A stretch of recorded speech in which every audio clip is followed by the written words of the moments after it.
बिस्मिल्लाहिर रहमानिर रहीम वअब्दुल्लाह वला तुश्रिकू बिही शैआ वबिल वालिदैनि इहसाना وقال النبي صلى الله عليه وسلم من بنى لله مسجدا بنى الله له بيتا في الجنة ওহরে মুসলমান তোরা হারিস না ঈমান ওরে মুসলমান তোরা হারিস না ঈমান নামাজ পড়ো রোজা রাখো নামাজ পড়ো রোজা রাখো আর পড়ো কুরআন ওরে মুসলমান তোরা হারিস না ঈমান নামাজ পড়ো রোজা রাখো আর পড়ো কুরআন ওরে মুসলমান তোরা হারিস না ঈমান যদি মানো পাক কোরআনের কথা থাকবে না তোর গুনাহ খাতা যদি মানো পাক কোরআনের কথা থাকবে না তোর গুনাহ খাতা পুলসিরাতে পার করিবেন পুলসিরাতে পার করিবেন খোদা রব্বে দো জাহান ওরে মুসলমান তোরা হারিস না ঈমান আরে ওরে মুসলমান তোরা হারিস না ঈমান যদি করো নামাজ রোজা থাকবে না তোর গুনাহ খাতা যদি করো নামাজ রোজা থাকবে না তোর পাপের বোঝা নামাজ হবে সঙ্গের সাথী নামাজ হবে সঙ্গের সাথী রোজা হবে তোর হাতের রুমাল ওরে মুসলমান তোরা হারিস না ঈমান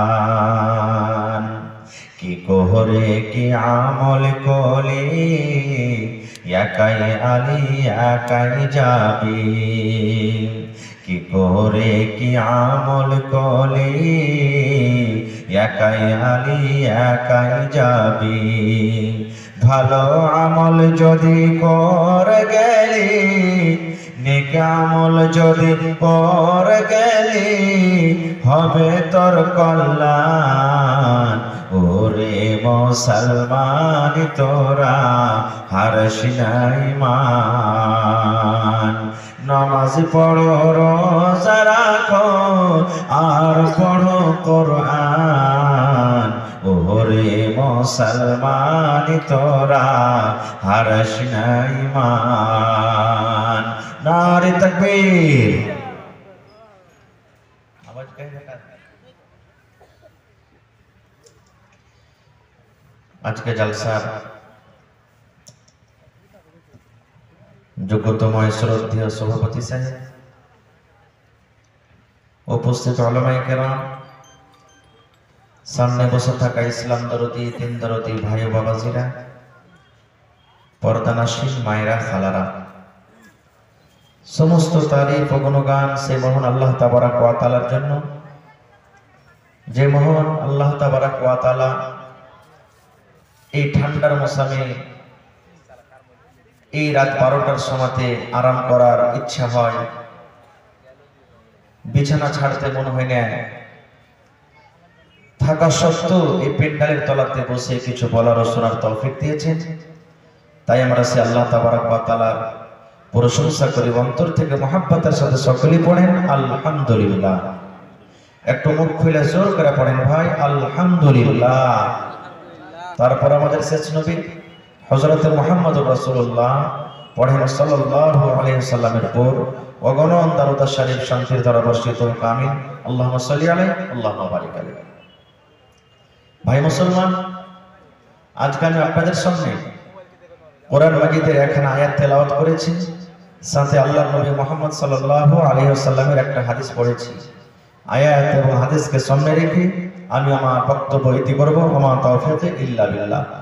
আল্লাহর কাছে দোয়া করি রব্বুল আলামিন আমি যা কিছু বলবো যেন সহি হাদিস এবং কোরআন থেকে বলতে পারি এবং সাথে সকলেই আমল করতে পারি, তার জন্য আল্লাহ আমাদেরকে তৌফিক দেন। পড়ুন আল্লাহুম্মা আমিন। ভাই মুসলমান, আজকে আমার বিষয় দু প্রকারের রয়েছে, কিন্তু আজকে আমি দু প্রকারের কথা বলতে পারবো না, সময় খুব কম। একটা বিষয় হলো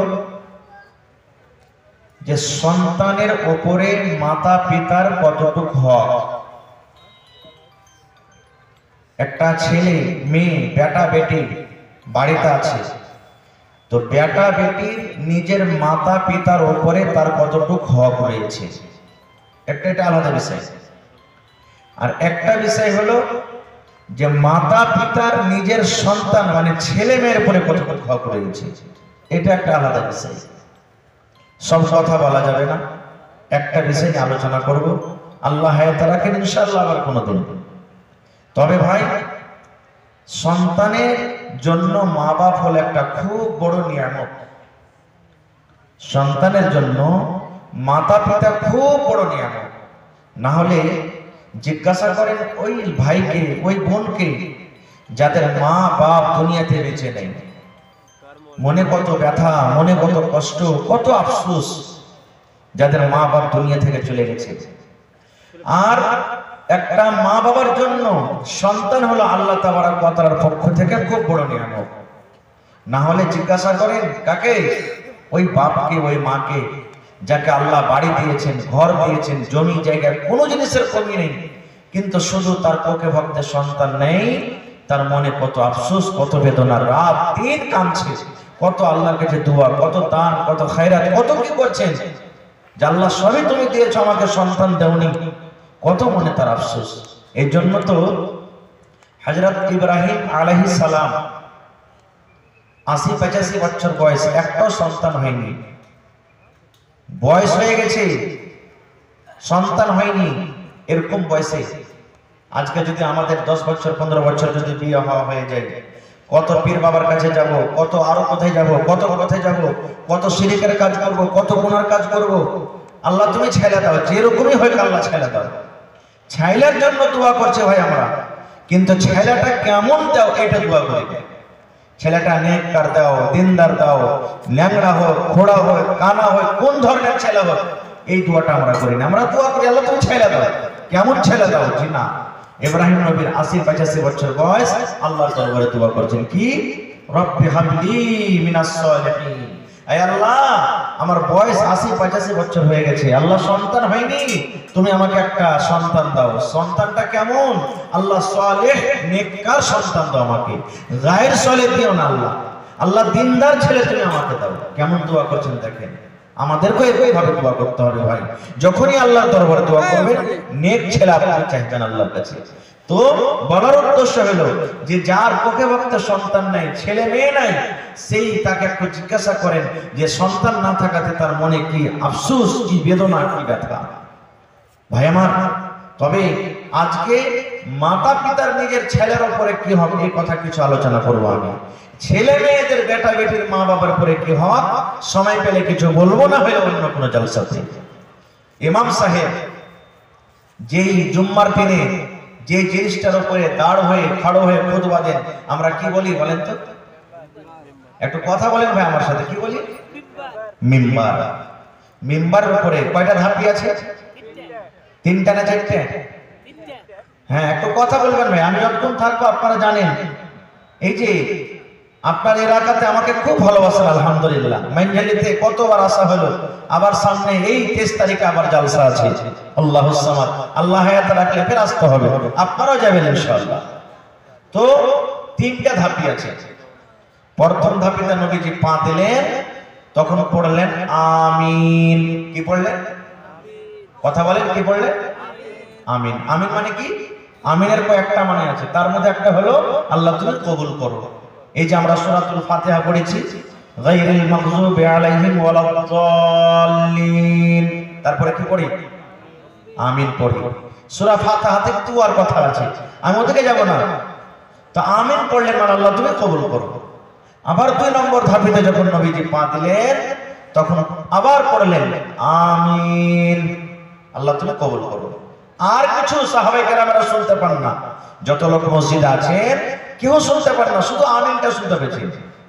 3 নম্বর ধাপিতে যখন নবীজি পা দিলেন, তখন পড়লেন আমিন, আল্লাহ তুমি কবুল করো। কয়বার হলো? জোরে বলেন। 3 বার। খুতবা শেষ, নামাজ শেষ। এবার নবীজিকে প্রশ্ন করে দিলেন সাহাবীরা, কি? আল্লাহর নবী গো, আজকে আপনাকে একটা নতুন কাজ করতে দেখলাম গো দয়ার নবী, যে কাজটা আপনি জীবনে করেননি। নবীজি বললেন, সাহাবী রে, কি কাজ আমি করলাম রে বাবা, একটু বলো তো। বললেন, নবী গো, 3 বার যখন আপনি সিঁড়িতে ধাপিতে পা দিলেন, 3 বারে পড়লেন আমিন আমিন আমিন পড়লেন। কেন পড়লেন গো নবীজি? এই কাজটা তো আপনি জীবনে কোনোদিন করেননি। জীবনে কতবার খুতবা দিয়েছেন, জীবনে কতবার মেম্বারে আপনি দাঁড় হয়েছেন, জীবনে কোনোদিন আপনাকে পড়তে দেখতে পাইনি। কিন্তু আজকে কেন আপনি আমিন পড়লেন? আমিন পড়ার উদ্দেশ্যটা কি? কি কারণে আপনি আমিন পড়লেন, একটু দয়া করে বলেন। নবীজি কেন আপনি আমিন পড়লেন একটু বলেন তো। এ আমার ভাইরা, মায়েরা, খালারা, দয়ার নবী বললেন, হে আমার উম্মতরা শোনো রে, কেন আমি আমিন পড়লাম? আমি যখন এই মিম্বারের প্রথম ধাপিতে সিঁড়িতে যখন পা দিলাম, আল্লাহ রাব্বুল আলামিনের ফেরেশতা, যে ফেরেশতা আমার কাছে মাঝে মাঝে আছেন, যে ফেরেশতা কোরআন নিয়ে আমার কাছে আসে, যে ফেরেশতা দ্বীনের কথা নিয়ে আসে, যে ফেরেশতা আমার কাছে আল্লাহর শরীয়ত, আল্লাহর বিধান নিয়ে আসেন, তার নাম হলো জিবরিল আলাইহিস সালাম। সে ফেরেশতা এসে আমাকে কানে কানে আসতে করে বললেন, ইয়া রাসূলুল্লাহ, আপনার উম্মতকে, ওই সমস্ত মানুষরাকে আপনি জানিয়ে দেন, ওই সমস্ত মানুষরাকে মেসেজ দিয়ে দিন, ওই সমস্ত মানুষরাকে আপনি বলে দেন, যখন আপনার নাম আসবে, যখন কোন মানুষ আপনার নামটা পড়বে, নাম শোনাবে, আর যখন কোন মানুষ আপনার নামটা পড়বে কিংবা নাম শুনবে, আর নাম শোনার সাথে সাথে আপনার উপরে যদি দরুদ না পড়ে, অর্থাৎ সাল্লাল্লাহু আলাইহি ওয়াসাল্লাম যদি না পড়ে, ওই লোকটা যেন হালাক হয়ে যায়, ওই লোকটা যেন বরবাদ হয়ে যায়, ওই লোকটা যেন ধ্বংস হয়ে যায়। তখন আমি পড়লাম আমিন আমিন, মানে আল্লাহ তুমি কবুল করো। তাহলে বোঝা গেল যে আপনি যখন নবীর নাম শুনবেন, তখন কি পড়তে হবে? জোরে বলেন, শিখালেন কি পড়তে হবে? সাল্লাল্লাহু আলাইহি ওয়াসাল্লাম পড়তে হবে। এবং সাথে সাথে আর একটা কথা বলে দিই, আমার দেখেন যোগ্য যোগ্য উলামা বসে আছেন স্টেজে, যত দরুদ শরীফ পড়বেন আপনি, সুবহানাল্লাহ, অত আল্লাহ এবং আল্লাহ রাসূলের প্রিয় ভালোবাসা হবে, আল্লাহ তাআলা আপনার উপরে রহমত দয়া বর্ষিত করবেন। কেমন দরুদ? ইয়া নবী সাল্লাল্লাহু আলাইহি ওয়া সাল্লাম, আল্লাহুম্মা সাল্লি আলা মুহাম্মদ ওয়া আলা আলি মুহাম্মদ কামা সাল্লাইতা আলা ইব্রাহিম ওয়া আলা আলি ইব্রাহিম ইন্নাকা হামিদুম মাজিদ। আল্লাহুম্মা বারিক আলা মুহাম্মদ ওয়া আলা আলি মুহাম্মদ কামা বারাকতা আলা ইব্রাহিম ওয়া আলা আলি ইব্রাহিম ইন্নাকা হামিদুম মাজিদ। মুখস্থ আছে না? আছে না? নাই? পড়বেন, কিন্তু পড়তে পারি না আমরা, ফুরসত নেই, কি পড়বো? 1 নম্বর হয়ে গেল। 2 নম্বরে নবীজি বললেন, ও আমার সাহাবীরা তোমরা শুনো রে, 2 নম্বর নম্বর সিঁড়িতে যখন আমি পা দিলাম, ধাপেতে যখন পা দিলাম, আল্লাহর ফেরেশতা জিবরিল আমিন আমার কানে কানে এই কথাটা বললেন, ইয়া রাসূলুল্লাহ, আল্লাহর নবী গো, আপনি আপনার উম্মতকে মেসেজ দিয়ে দেন, আপনি আপনার উম্মতকে খবর দিয়ে দেন, আপনি আপনার উম্মতকে শুনিয়ে দিন, যারা রমজান মাস পেল, রোজার মাস পেল, এই যে 12 মাসে আল্লাহ এক মাস রোজার মাস দিয়েছে, যে মাসটাতে আমাদেরকে রোজা রাখতে হবে, একটা বেটা ছেলেকে রোজা রাখতে হবে, একটা বেটা ছেলেকে রোজা রাখতে হবে, যে পাগলা লয় দিবানা নয়, শরীর স্বাস্থ্য ভালো আছে, কোনো বেমারি নাই, ওই সমস্ত মানুষরাকে রোজা রাখতে হবে। দয়ার নবী বললেন, যে আমার উম্মতরা রোজার মাস পেল, আর রোজার মাস পাওয়ার পর রোজার মাসকে হেলা ফেলা করে কাটিয়ে দিল, রোজা রাখলো না রে, রোজা রাখলো না, তারাবির নামাজ পড়লো না, জিকির আজকার করলো না, কোরআন তেলাওয়াত করলো না, রোজা রেখে নিজের 1 বছরকার জীবনের গুনাহটাকে maaf করতে পারলো না, আল্লাহ তাবারক ওয়া তাআলার ফেরেশতা বলছেন, নবীজি আপনি বলে দেন, ওই লোকটা যেন হালাক হয়ে যায়, ওই লোকটা যেন বরবাদ হয়ে যায়, ওই লোকটা যেন ধ্বংস হয়ে যায়, ওই লোকটা যেন হালাক হয়ে যায়। নারে তাকবীর। তাহলে বোঝা গেল কি, আমি দোয়া করব, কবুল হইতে পারে না পারে, আমার মাওলানা দোয়া কবুল করবেন, দোয়া কবুল হইতে পারে না পারে, আমার নাতি সাহেব দোয়া কবুল করবেন, দোয়া কবুল হইতে পারে না পারে, কিন্তু বন্ধুরে, আল্লাহর নবী এবং আল্লাহর ফেরেশতা জিবরিল আমিন যখন আল্লাহর দরবারে দোয়া করেন, আল্লাহ রাব্বুল আমিন কিন্তু তাদের দোয়াকে রদ করেন না। রদ হয়ে যায়, দোয়া রদ হয়। একটা হাদিস আপনাদের সামনে রাখি, কত দোয়া তাড়াতাড়ি করে কবুল হয় নবী দিয়ে। আহা, আল্লাহর নবী একদিন খুতবা দিচ্ছেন, খুতবা চলছে, ওয়াজ করছেন, নসিহত করছেন, আর একজন সাহাবী এসে বলছেন, ইয়া রাসূলুল্লাহ, আল্লাহর দরবারে একটা দোয়া করেন। কি দোয়া? গাছ শুকিয়ে গেল, পাতা শুকিয়ে গেল, ছাগল বকরি সব না খেয়ে মরতে লাগলো গো নবীজি, কতদিন থেকে মেঘ হয়নি, পানি হয়নি, ঘাস পাত সব শুকিয়ে গেল, আসমানের দুয়ার বন্ধ হয়ে আছে, পানি হয়নি, আল্লাহর দরবারে একটু দোয়া করেন নবী গো, আল্লাহ রাব্বুল আমিন যেন নিজের দয়ার বৃষ্টি, দয়ার পানি দেয়। নবীজি ঘাস পাত সব শুকিয়ে গেল, একটু দোয়া করেন যেন আল্লাহ তাবারক ওয়া তাআলা পানি দেন। নবীজি কিন্তু খুতবা দিচ্ছেন, মিম্বারে নবীজি হাত তুলে দিলেন।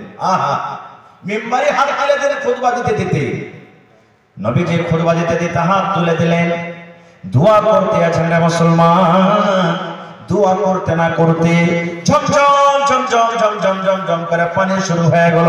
সাহাবায়ে কেরাম বলছেন, ইয়া তো মেয়াদ শুরু হয়ে গেল, পানি শুরু হয়ে গেল, মনে হয় আমরা আর বাড়ির ভিতরে যেতে পারবো না, ভিতরে ভিতরে আমরা বাড়ি চলে গেলাম।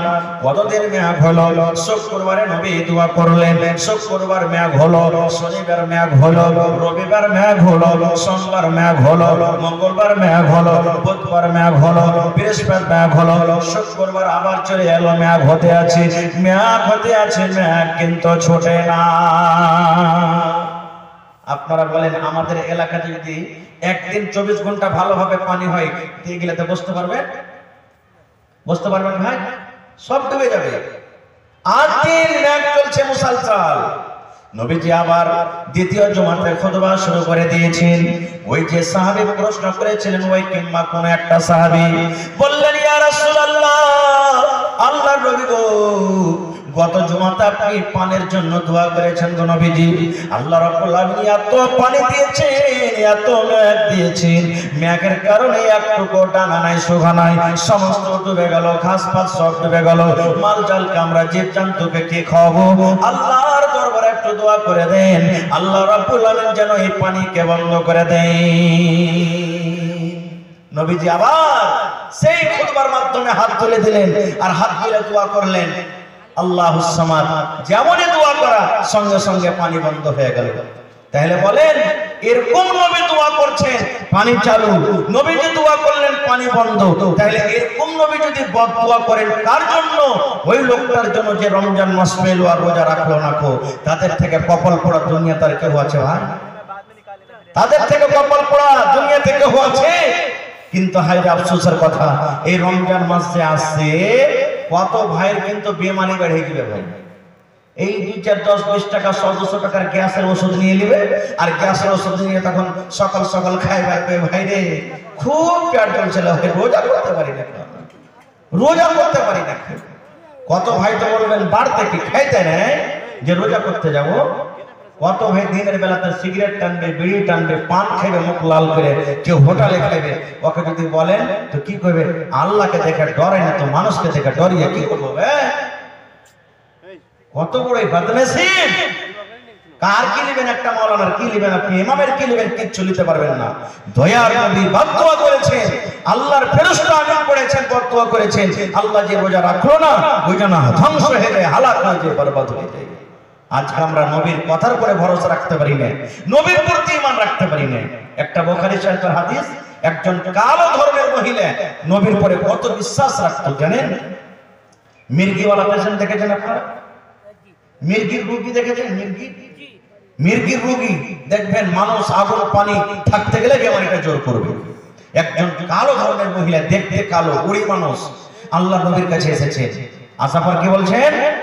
আল্লাহর নবী গো, আল্লাহ রাব্বুল আলামিন আমাকে একটা রোগ দিয়েছেন গো নবীজি, একটা বেমারি দিয়েছেন। কি বেমারি? আমার কাছে মির্গির রোগ আছে, আমার কাছে মির্গির অসুখ আছে গো নবীজি।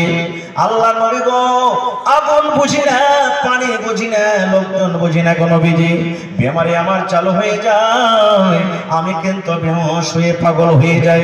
একটু আল্লাহর দরবারে দোয়া করে দেন। আমার বিশ্বাস আছে, দেখেন মহিলার কেমন কথা, আমার বিশ্বাস আছে, আমার ঈমান আছে, আপনি হলেন আল্লাহর নবী। আল্লাহর দরবারে যদি আপনি দোয়া করেন, আল্লাহ রাব্বুল আলামিন আপনার দোয়া কবুল করবেন, আল্লাহ রদ করবেন না। কি দোয়া নবী গো? নবী গো, আমি একটা মহিলা মানুষ, আল্লাহ রাব্বুল আলামিন আমাকে মির্গের বেমার দিয়েছেন গো নবীজি, একটু আল্লাহর দরবারে আমার জন্য দোয়া করে দেন, আল্লাহ রাব্বুল আলামিন আমার যেন এই বেমারিটাকে দূর করে দেয়। আপনারা যেমন মসজিদ করে ইমাম সাহেবকে 500, 1000, 2000 দিলেন, বা এমনি বলছেন একটা ইমাম সাহেব দোয়া করে দেন যাতে এই অমুক জনা মুসিবত আছে, মুসিবত দূর হয়ে যায়। আজকে আপনি দান করবেন, মাওলানা আমার মা কি বাপ কি দাদু দাদি মুসিবত আছে যেন দূর হয়ে যায়। করেন কি করেন না? সে মহিলা বলছেন ইয়া রাসূলুল্লাহ, একটু আল্লাহর দরবারে আপনি দোয়া করেন যেন আল্লাহ আমার এই মুসিবতটাকে দূর করে দেয়, মির্গির বেমারিটা দূর হয়ে যায়। ভাইরে, এবার নবীজি কি বলছেন দেখেন, রে আল্লাহর বান্দি, আমি তোমার জন্য দোয়া করব, আল্লাহ হয়তো তোমার বেমারিকে ভালো করে দেবেন, কিন্তু বান্দিরে শোনো, তার আগে তোমাকে আমি দুইখানা অপশন দিচ্ছি, দুইখানা আমি তোমাকে রাস্তা দিচ্ছি। 1 নম্বর অপশন, আল্লাহ যে তোমাকে বেমারি দিয়েছে, তোমার কাছে যে মির্গের রোগ আছে রে বান্দি, তুমি যদি সবর করো, তুমি যদি ধৈর্য ধরো, আল্লাহ তোমাকে বেমারি দিয়েছে, তুমি যদি সবর করো, সবর করার কারণে আল্লাহ রাব্বুল আলামিন তোমাকে জান্নাত দান করবেন, তুমি জান্নাতের ভিতরে চলে যাইবা।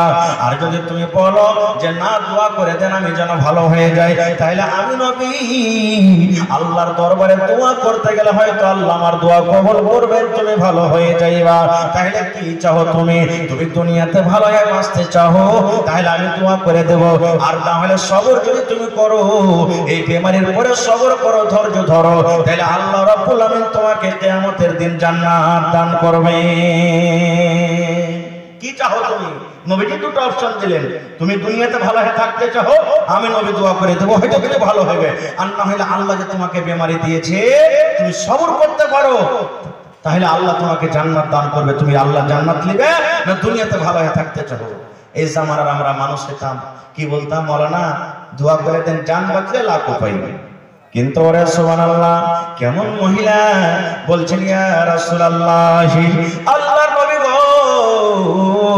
দুনিয়াতে আমি ভালো হয়ে থাকতে চাই না গো নবীজি, আমি সবর করব, আমি ধৈর্য ধরব। আল্লাহ যে আমাকে রোগ দিয়েছেন, আল্লাহ যে আমাকে বেমারি দিয়েছেন, আমি সবর করব, আর সবর করে আমি আল্লাহর জান্নাতে আমি যাইব। কিন্তু নবী গো, একটু আপনি আমার জন্য দোয়া করে দিন, বেমারি ভালো হওয়ার জন্য নয়, আল্লাহ যে আমাকে রোগটা দিয়েছে, রোগটা যেন দূর হয়ে যায় এই জন্য নয়। এই জন্য দোয়া করে দেন নবী গো, আমি একজন মহিলা মানুষ, আমি একজন নারী মানুষ, আমি রাস্তা দিয়ে হাঁটছি, হাঁটতে হাঁটতে হাঁটতে হাঁটতে হয়তো আমার রোগটা উঠে গেল, আমি পানিতে হাঁটছি, হাঁটতে হাঁটতে হয়তো আমার রোগটা উঠে গেল, আগুনের পাঞ্জরা আমি রান্না বান্না করছি, হয়তো আমার রোগটা উঠে গেল, মানুষ যখন গ্রামে বসে আছে দরকার হিসাবে আমি কোনো কামে গেলাম, হয়তো আমার রোগটা উঠে গেল। আল্লাহর নবী গো, আপনি জানেন আমি একটা মহিলা মানুষ, আমার রোগটা যখন উঠে যায় আমার হোশ বুদ্ধি কিন্তু সব হারিয়ে যায়, আমার কোনো মাথাতে কোনো হুঁশ থাকে না, বুদ্ধি থাকে না। আল্লাহ নবী গো, আমি বেহুঁশে জমিনে পড়ে থাকি, আমি বুঝতে পারি না আমার মাথাতে কাপড় আছে কিনা, আমি বুঝতে পারি না আমার সিনাতে কাপড় আছে কিনা, আমি বুঝতে পারি না আমার পেটে কাপড় আছে কিনা। আল্লাহর নবী গো, আমি বুঝতে পারি না যে আমি পর্দাশীলা হয়ে আছি কিংবা বেপর্দা হয়ে আছি।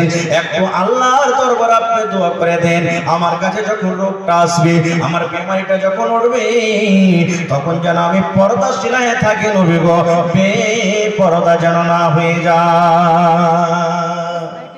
সুবহানাল্লাহ। দেখেন এ আমার মায়েরা খালারা, এতে একটা সবক পেলেন আপনারা। সে মহিলা ছিলেন কেমন, যে পর্দাশীলা হয়ে থাকার জন্য রোগ আছে, পর্দাশীলা হয়ে থাকবে ওই জন্য নবীকে দোয়া করতে বলেছেন। আর আজকে আমার মারা, বহিনেরা, দিদিরা, নারীরা বেপর্দায় ঢং ঢং ঢং ঢং ঢং ঢং করে বাড়ি থেকে বের হলো, বাজারে গেল, রাস্তাতে গেল, কত কামে গেল, পর্দার সরে কোনো মতলব নেই, পর্দার গর্দা উড়িয়ে দিল। ভাই আমি অধিকার যাবো না কো। শেষ কথা, রমজান মাস যারা পেল আর রোজা রাখলো না, ওই লোকটা যেন হালাক বরবাদ হয়ে যায়। কে দোয়া করেছেন? নবী দোয়া করেছেন। এই জন্য নিয়াত করেন, আল্লাহ আগামী মাসে সামনে কয়েকদিন পর রমজান আসছে, আল্লাহ রমজানের একটা রোজা যেন না ছোটে, সহি সালামত সবটা রোজা করতে পারে, আল্লাহ তার জন্য আমাদেরকে তৌফিক দান করুন, আল্লাহুম্মা আমিন। 3 নম্বরে নবীজি ধাপিতে পা দিলেন। ধাপিতে পা দেওয়ার পর নবীজি বললেন, ও আমার সাহাবীরে, আমি 3 নম্বর ধাপেতে যখন পা দিলাম তখন পড়লাম আমিন। এই জন্য আমি আমিন পড়লাম। আল্লাহর ফেরেশতা জিবরিল আমিন আমার কানে কানে আসতে করে বললেন, ইয়া রাসূলুল্লাহ, আপনি আপনার উম্মতকে জানিয়ে দেন, খবর দিয়ে দেন, যাদের বাড়িতে মা বাবা বেঁচে আছেন। ওরে সুবহানাল্লাহ, এটাই হলো আমার হাদিসের পয়েন্ট।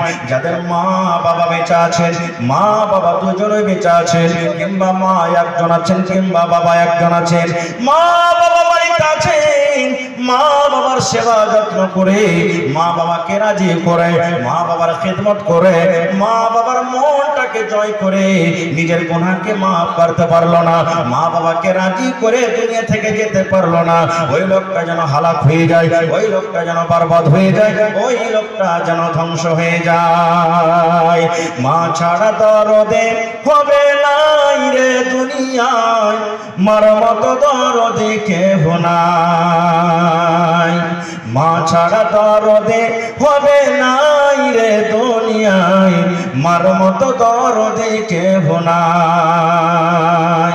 হায়রে আমার দরদিনী আদরেনি মা, দুঃখে সুখে তুমি আমায় দিলা সান্ত্বনা। হায়রে আমার দরদিনী আদরেনি মা, দুঃখে সুখে তুমি আমায় দিলা সান্ত্বনা। বুকেতে জোড়াই আমায় দিত হাত বোলাই রে দুনিয়ায়, মার মতো দরদে কেহ নাই। মা ছাড়া দরদে হবে নাই রে দুনিয়ায়, মার মতো দরদে কেহ নাই। আমি ব্যথা পাইলে দেখতাম মায়ের চোখে পানি, রাখতো সাদা কাছে কাছে ডাকতো জাদুমণি। আমি ব্যথা পাইলে দেখতাম মায়ের চোখে পানি, রাখতো সাদা কাছে কাছে ডাকতো জাদুমণি। মায়ে আমার জন্য করলেন দোয়া, আল্লাহর দরগায় রে দুনিয়ায়, মার মতো দরদে কেহ নাই। মা ছাড়া দরদে হবে নাই রে দুনিয়ায়, মার মতো দরদে কেহ নাই। নারে তাকবীর। তাহলে মা বাবার খিদমত করতে হবে। আল্লাহ তাআলা কোরআনে বলছেন, ওয়া'বুদুল্লাহ ওয়ালা তুশরিকু বিহি শাইআ। আল্লাহ রাব্বুল আলামিন বলেন, হে দুনিয়ার মানুষ রে, তোমরা একমাত্র আল্লাহর ইবাদত করো, এক আল্লাহর পূজা পাঠ করো, এক আল্লাহর বান্দেগি করো, এক আল্লাহর তোমরা ইবাদত করো, এবং আল্লাহ রাব্বুল আলামিনের সাথে অন্য কাউকে তোমরা শরীক করিও না। এটা হলো আল্লাহর হক একটা বান্দার উপরে, বান্দির উপরে। আল্লাহর এটা হক যে তোমরা একমাত্র আল্লাহর ইবাদত করবে, বান্দাগি করবে, এবং আল্লাহ রাব্বুল আলামিনের সাথে অন্য কাউকে শরীক করবে না। এইবারে 2 নম্বরে আল্লাহ রাব্বুল আলামিন বলেন, হে দুনিয়ার মানুষ, তোমরা আমার হক আদায় করার পর, তোমরা আমার ইবাদত বান্দাগি করার পর, তোমরা আমার পূজা পাঠ করার পর, ওয়া বিল ওয়ালিদাইনি ইহসানা, তোমরা মা বাবার সাথে ভালো ব্যবহার করবে, তোমরা মা বাবার সাথে হোসন সলুক করবে, তোমরা মা বাবার আদর করবে, মা বাবার তোমরা কথা মতন চলবে, মা বাবার তোমরা খেদমত করবে। ওরে সুবহানাল্লাহ, এই আয়াত আমরা কি বুঝতে পারলাম? আল্লাহ তাবারক ওয়া তাআলা মা বাবার মাকাম মারতাবাকে কত উঁচা করে দিয়েছেন যে নিজের ইবাদত বান্দাগির পর আল্লাহ তাবারক ওয়া তাআলা মা বাবার জিকির করেছেন যে তোমরা মা বাবার তোমরা খিদমত করো, খিদমত করো। সুবহানাল্লাহ। ভাই আমার, মাতা পিতা আমাদের দুজন বাড়িতে আছে। এই মজলিসে কত লোকের মা বেঁচে আছেন, কত লোকের আব্বা আছেন, কত লোকের মাতা পিতা দুজনই আছেন। আমরা বুঝতে পারি না যখন বেঁচে থাকে যে কত বড় মা বাপ একটা আল্লাহর দেওয়া নিয়ামত। বুঝতে কখন পারি? যখন দুনিয়া থেকে চলে যাই। একটা কিমতি জিনিস যখন দুনিয়া থেকে চলে যায় তখন আমরা পারি। জীবনে আপনার বেঁচে থাকা কালে একবার করে জীবনে আসবে, আর হারিয়ে যেতে গেলে 3টা জিনিস এমন আছে আপনি জীবনে ওকে আর কিন্তু পাবেন না, খুঁজে পাবেন না। 10 ব্যাটারির লাইট নিয়েও যদি